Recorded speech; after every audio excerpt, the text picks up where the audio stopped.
Beri nama pedang ini Naga Puspa. Selamatkan dia. Jangan sampai jatuh ke tangan pendekar berwatak jahat.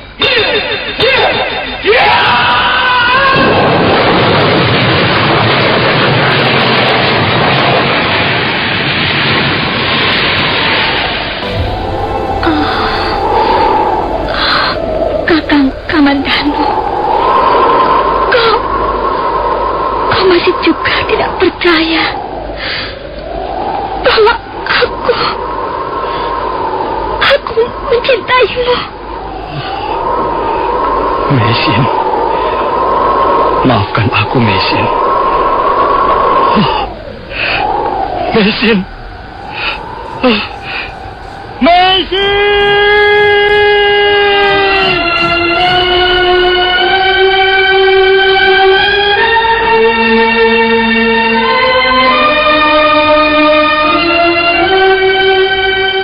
Tutur Tinula.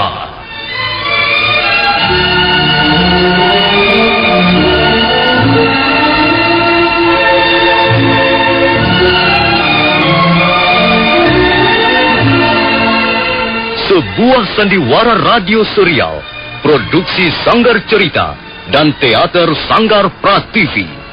Sebuah kisah dengan latar belakang sejarah runtuhnya Singasari dan berdirinya Kerajaan Majapahit.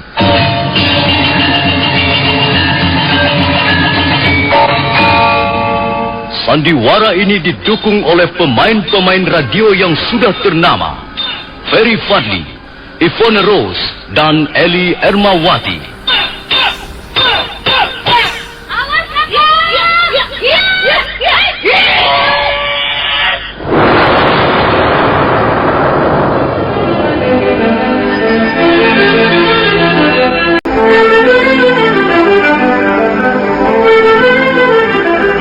Naskah disusun dan diolah oleh S. Tijab. Hiasan musik dan sutradara C. Ispriyonoka. Kali ini mengetengahkan episode ke-9 dengan judul Badai Mengamuk di Atas Kediri.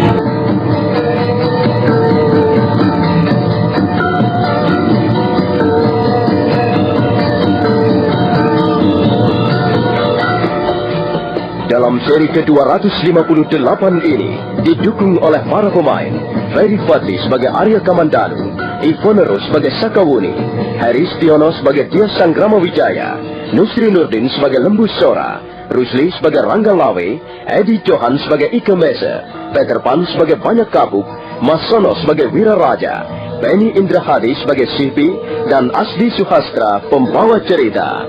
Selamat menikmati.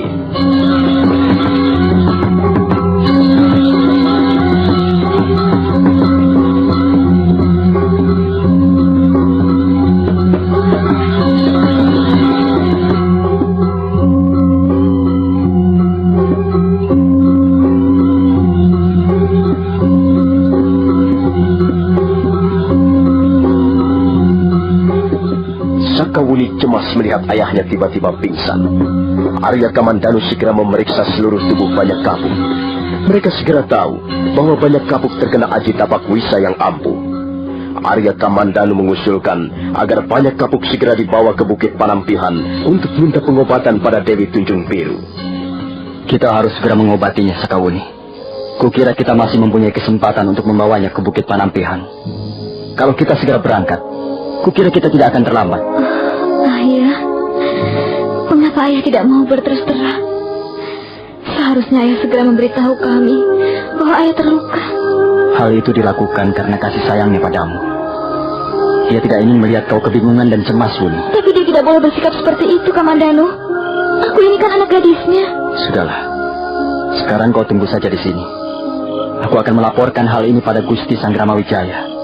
Kemudian setelah mendapat izin beliau, kita akan segera berangkat ke Bukit Panampihan.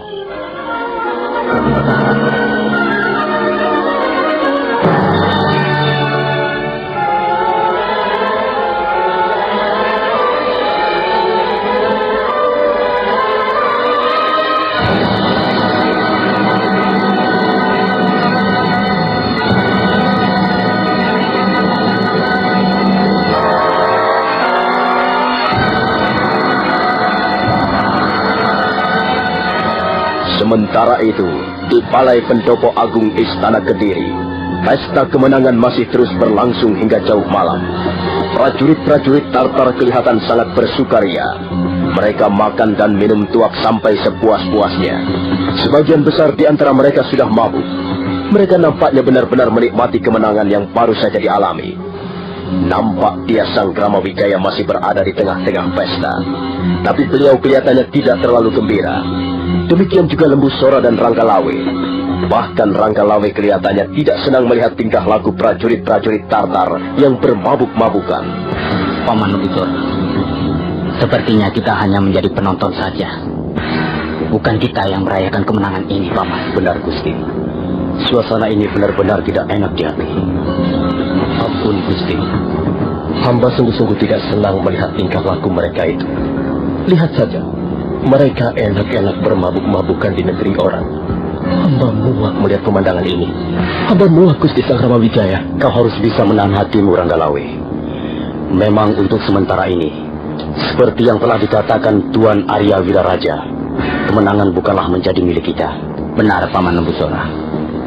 Justru sekarang ini, kita harus mempersiapkan diri untuk merebut kemenangan yang sesungguhnya. Ketika mereka bertiga sedang sibuk berbincang-bincang, Arya Kamandanu muncul di tengah-tengah Pendopo Agung dan langsung menemui dia Sang Gramawijaya. Ada apa, Kamandanu? Di mana Sakawuni dan Kakang Banyak Kapuk? Mengapa mereka tidak kelihatan? Ampun, Gusti. Ayahanda Banyak Kapuk rupanya sedang mengalami luka yang cukup berat. Sekarang dia terbaring pingsan di ruangan tidurnya. Apa? Kakang Banyak Kapuk terluka? Siapa yang telah melukainya, Kamandanu? Ayahanda Banyak Kapuk terluka oleh pukulan Aji Tapak Wisa, Paman Lembu Sora. Kalau memang lukanya cukup parah, harus segera dicarikan obatnya. Mari Tuan. Tuan Sang Gramawijaya. Mari tuan-tuan semua. Mengapa kalian tidak ikut minum-minum bersama kami?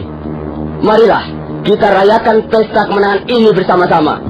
Maaf Tuan Panglima, kami memang tidak biasa minum terlalu banyak.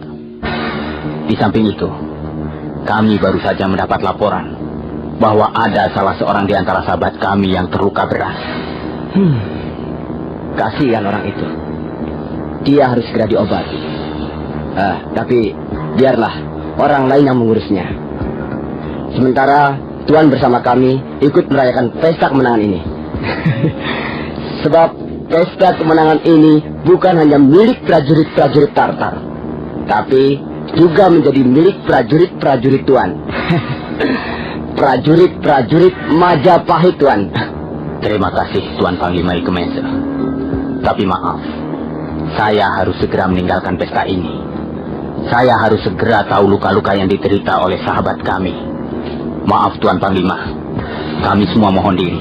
Ayo, Paman Lembu Sora, Ranggalawe, Kamandanu. Baik, Gusti. Baik, Gusti.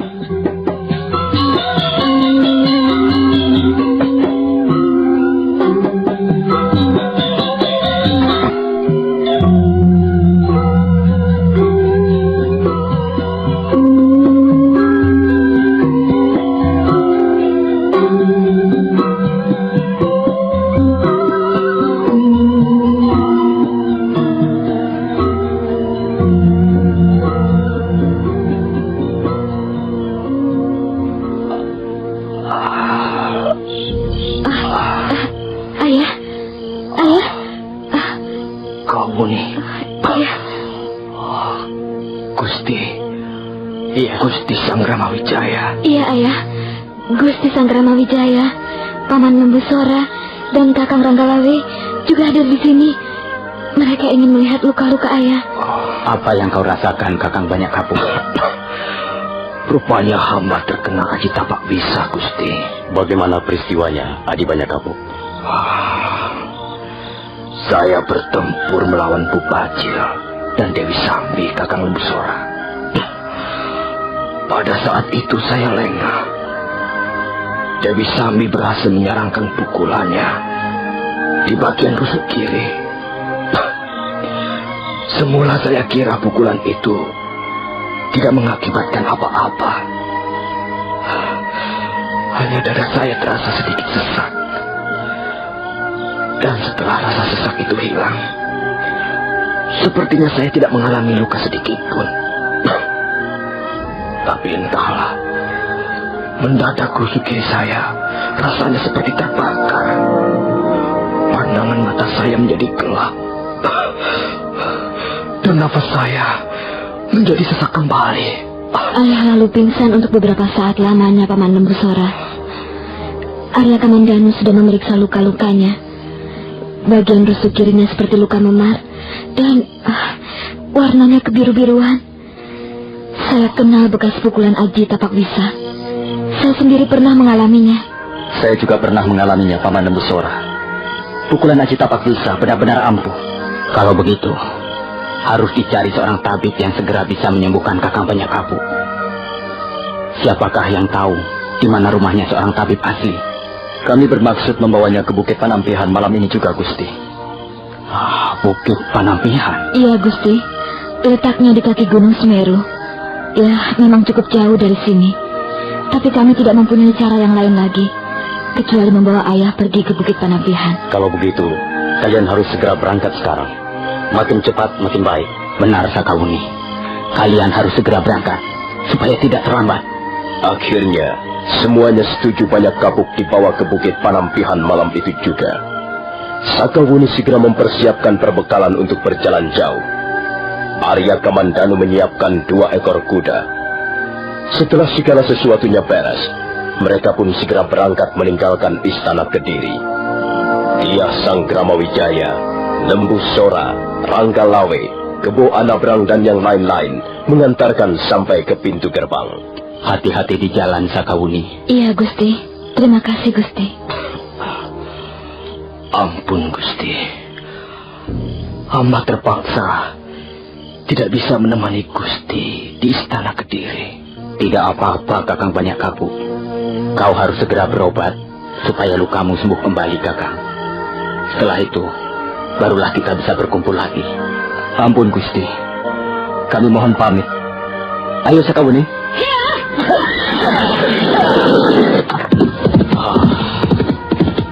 Kasihan Kakang Panyakapu. Jasa-jasanya cukup banyak untuk membangun Majapahit. Kakang Panyakapu adalah contoh seorang pembesar negeri yang mengabdi tanpa pamrih apa-apa. Ampun, Gusti. Apakah Gusti Sang Gramawijaya bermaksud kembali ke Balai Paseban Agung? Aku tidak ingin melihat lagi orang-orang Mongolia itu berpesta pora, Paman Lembu Sora.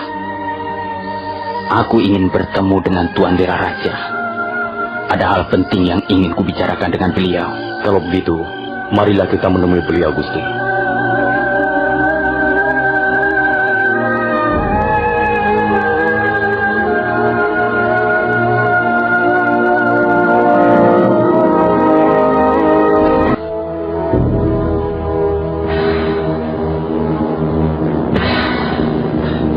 Ya, memang Gusti Sang Gramawijaya.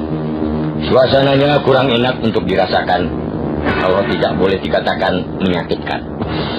Mereka sangat menganggap rendah prajurit-prajurit Majapahit. Saya juga mendapat kesan begitu, Tuan Wira Raja.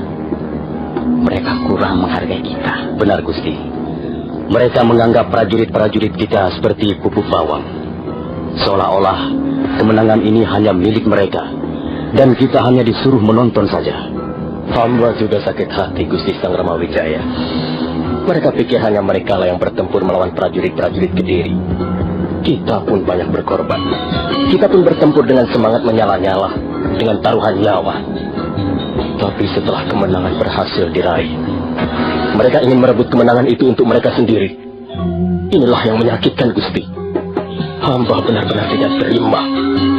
Kalau Paman Lembu Sora tidak berusaha menghalang-halangi, dia berusaha membujuk hamba. Hamba tidak sudi datang ke pendopo agung istana Kediri untuk merayakan pesta kemenangan mereka itu. Hamba benar-benar sudah muak, Gusti. Cukup, Rangga Lawe. Cukup. Tidak sepantasnya kita mengumbar hawa nafsu. Marilah kita mencari siasat untuk memulihkan kembali kepercayaan kita terhadap Majapahit. Sekarang ini kemenangan Majapahit telah dirampok oleh tentara asing. Kemenangan yang sebenarnya menjadi hak kita telah diambil alih dengan paksa oleh Panglima Ikemise dan bala tentaranya. Lalu sekarang apa yang sebaiknya kita lakukan, Tuan Wira Raja? kalau kita langsung menyerang mereka? Tentulah hal ini kurang bijaksana, Tuan. Di samping kurang bijaksana, hal itu juga merupakan tindakan yang ceroboh, Gusti. Kita tahu sendiri bahwa prajurit-prajurit Tartar benar-benar prajurit-prajurit yang tangguh dan berani. Di samping itu pula, mereka juga mempunyai ilmu bela diri yang tinggi. Rasanya sulit untuk mengalahkan mereka ini, Gusti. Kecuali kita mempersiapkan diri dengan matang dan cermat. Lalu, apakah Tuan mempunyai rencana sesuatu? Begini saja, Gusti. Kita tidak bisa berpikir dengan tenang selama masih berada di Istana Kediri. Sebab kita masih bersama-sama dengan mereka. Maka sebaiknya Gusti minta diri untuk sementara waktu kembali ke Majapahit. Iya, benar Gusti. Di Majapahit nanti kita bisa merundingkan segala sesuatunya dengan lebih tenang. Apakah hal itu tidak akan menimbulkan kecurigaan, Tuan Wiraraja? Kalau kita mengemukakan alasan yang tepat, saya kira tidak, Gusti. Tuan Wiraraja, alasan apa yang kira-kira cukup kuat untuk minta diri kembali ke Majapahit sekarang ini, Tuan? Kita kembali saja ke persoalan surat pernyataan menyerah, Gusti. Gusti kembali ke Majapahit dengan alasan untuk merundingkan sesuatu agar bisa menulis dengan baik-baik surat pernyataan menyerah terhadap bala tentara Tartar. Di samping itu, Gusti juga bisa mengemukakan alasan bahwa Gusti ingin memberikan kenang-kenangan pada mereka berupa boyongan putri. Boyongan putri? Benar Gusti. Katakan saja bahwa Gusti ingin mempersembahkan 2 orang putri Majapahit untuk Kaisar Kubilai Khan.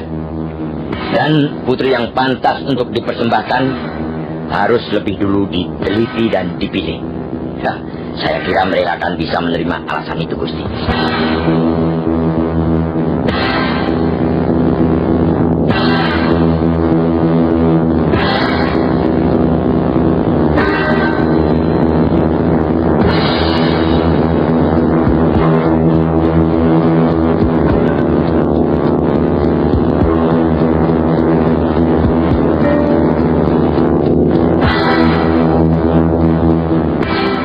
Hari berikutnya, Dyah Sanggrama Wijaya menemui Panglima Ike Mese di ruangan pendopo agung Istana Kediri.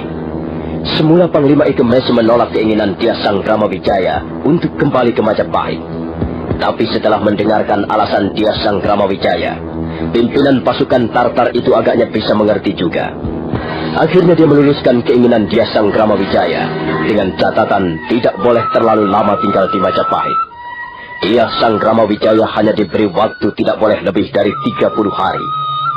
Dyah Sanggrama Wijaya menerima persyaratan itu.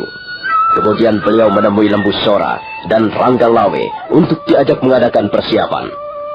Setelah persiapannya dirasa cukup, maka Dyah Sanggrama Wijaya bersama prajurit-prajurit Majapahit meninggalkan Istana Kediri menjelang sore harinya.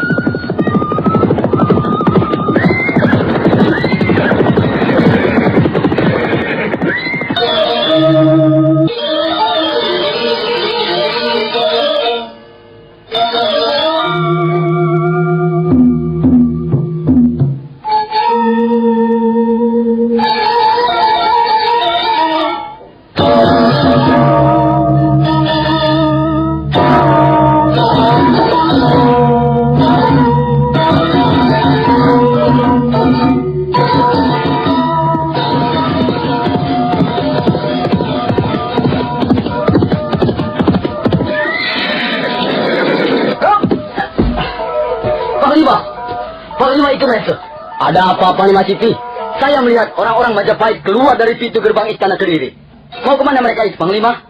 Tuan Sanggrama Wijaya bermaksud kembali ke Majapahit. Kembali ke Majapahit? Iya. Mengapa kau izinkan, Panglima? Bukankah hal itu bisa berbahaya sekali, Panglima? Mereka bisa berbalik memusuhi kita. Mereka bisa menggempur kita bersama-sama dengan rakyat Majapahit yang lain. Kita harus bisa mencegah mereka. Mumpung mereka belum terlalu jauh, kita harus memaksa mereka untuk kembali ke Istana Kediri.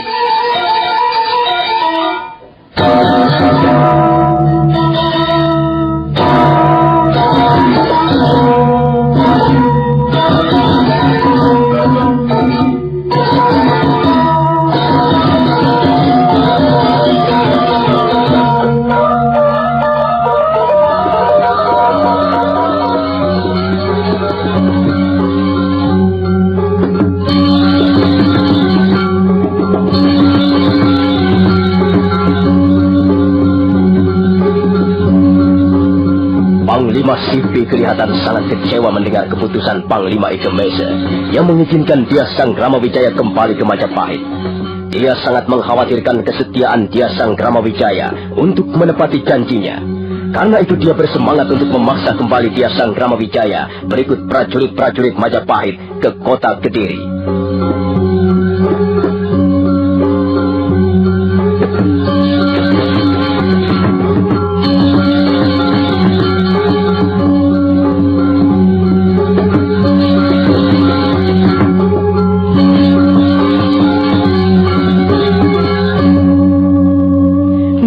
Saudara pendengar, bagaimanakah kisah selanjutnya? Apakah yang akan terjadi atas diri Dia Sang Ramawijaya berikut prajurit-prajuritnya? Dan bagaimana dengan nasib banyak kapuk dengan luka-lukanya? Silakan menunggu seri berikutnya. Sampai jumpa.